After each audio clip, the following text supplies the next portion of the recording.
Ako ginganan ko niya burikat. Ginganan pa ko niya bahog bilap. Kay ni ko na siya sa utin sa kumbana, bahog ko bilap. Ya, ako kumbana dili ko ganahan mo tupad nako.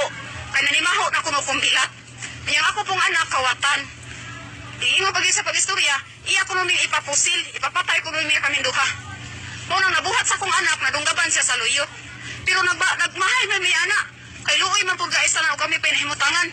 Pero nagisakitan ako siyang ibuhat. Yan, nakitaan pag ako siya sa banwa.